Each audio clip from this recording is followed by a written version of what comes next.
Hey guys, this is Blake here. Before I get into my review of Contagion, you guys should know that I reviewed both Apollo 18 and Creature, which is a new movie too, which nobody apparently saw. But unfortunately that video was too long for YouTube, so I had to put it on Blip. So if you want to watch that video, just check the link in my description. For now, let's talk about Contagion. Now, this is a movie I'd say that's just an all-around good movie. It's really interesting, compelling, well-acted, well-directed. Yeah, everything about it's pretty much just good. Nothing spectacular or great, but I liked it all around. And it's one of those movies, though, that it's much more interested in its situation than it is in its characters. So, there's not a whole lot of character development, and even the characterization at times seems really lacking. But the situation itself, it's really compelling, so I was always interested. I was always fascinated. It was interesting to see how people reacted to such a thing, and how eventually it just became so out of control. But honestly, this is one of those movies where other reviewers have really said it a lot better than me. For example, The Arrow, John Fallon, he's just written reviews. He made a point that it was kind of like a TV movie, and I kind of agreed with that, where it felt like that. I honestly think that this probably would have worked a lot better as a miniseries of some sort.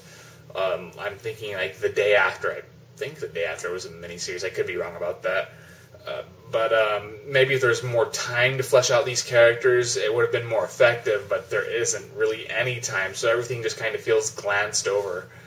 Also, Nerd with Words had a really good review where he pretty much pointed out that the film is really cold and clinical emotionally. I can't pronounce that for some reason.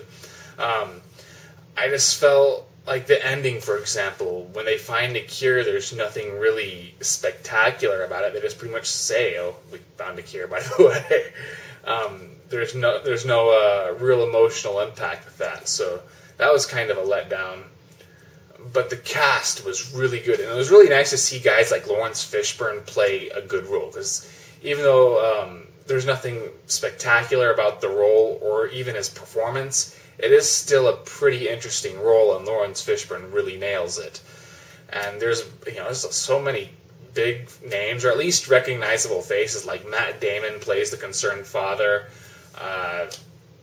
With that, my problem with that whole angle was that I really did not give a damn about Gwyneth Paltrow's character, and the movie obviously isn't trying to make you care for her. I mean, she's cheating on her husband, and she just, I don't know, there's something about the way she plays that character you just really don't like. So because you don't like her, you don't really understand Matt Damon's, being broken up about her, because you just never really understood what that relationship was about anyway. I mean, there's no indication that Gwyneth Paltrow feels any guilt about any of her actions, or they, at one point, I think her mother says something like, "I'm sure she did love you," but how do we know about that? Because there's nothing to the relationship. They have like 2 seconds of screen time together, but at the end you're supposed to feel really sad about it.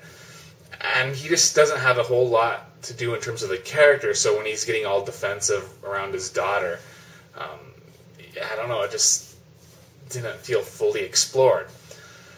The worst character, I don't remember the actress's name, but she just vanishes throughout most of the movie when she gets abducted.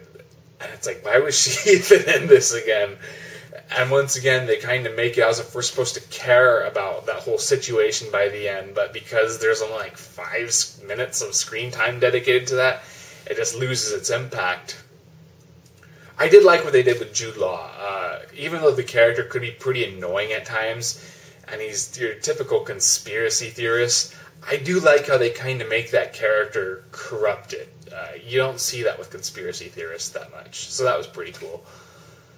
I'm trying to think. I like how certain characters can die at any time. One in particular really surprised me, and that was pretty interesting. And I thought, Kate Winslet's character was pretty intriguing, and I thought Lawrence Fishburne had the best role. So I was, it was once again, I was more interested or the movie was more interested in the whole concept than it was its characters. Luckily, I found the concept to be so interesting that I was fully into it. I thought the suspense was really well handled. This isn't like a zombie movie or a horror movie, even though there's some horror elements. And I could have sworn they started playing the theme to The Thing by John Carpenter, actually, even though it's Ennio Morricone, I don't know how to pronounce his name either, who wrote that music. I could have sworn they started playing that in this movie at one point. But it's just an all-around really edgy thriller, really compelling, really interesting. The direction is really straightforward but effective. And I was never bored, even though it went on maybe a little too long. So once again, I just found it, an all-around compelling, exciting, but very flawed movie. Like I said, it may have worked better as a mini-series of some sort. But as a movie, I still thought it was good. I think you should all go see it.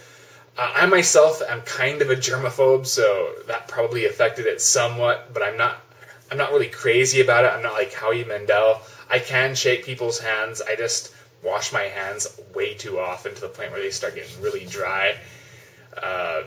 So obviously that angle affected me a little bit more. But like I said, as a whole, I think it's a good movie and you should go check it out. Unfortunately, like I said, this whole summer has been kind of gay. It hasn't been a very good summer. But this was, I think, a surprise considering it came out in dump month. I didn't see Warrior. Just the whole premise feels too familiar. I don't know why. But I also saw, like I said, Apollo 18 and Creature. Neither were spectacularly good movies, but Apollo 18 was okay at least. Next week, Drive comes out, and I'm really looking forward to that. I don't really want to see Straw Dogs, though. I was never even a big fan of the original, but the original is a movie I respect. I just don't especially like, because I just hated everybody in that movie. But the finale of the original Straw Dogs was awesome, and the acting was good. And like I said, I admire aspects of it. But that's one of those movies you shouldn't even try remaking, because how are you going to top that? You're either going to dumb it down, which is what I suspect is really going to happen, or you have to be completely different, but based on the trailers, unless like most of the movie is now the whole siege that is just the ending of the original. I don't know, but I'm probably not going to see that. Maybe when it comes on DVD, and that's just depending on the reviews. But Drive looks epic. I definitely want to see that one. So that's it. I actually didn't do a written review of Contagion because it wasn't horror-ish enough, but I felt like I wanted to talk about it, mainly because I just wanted to make a point that I did review those other movies, so hopefully this video has been enjoyable.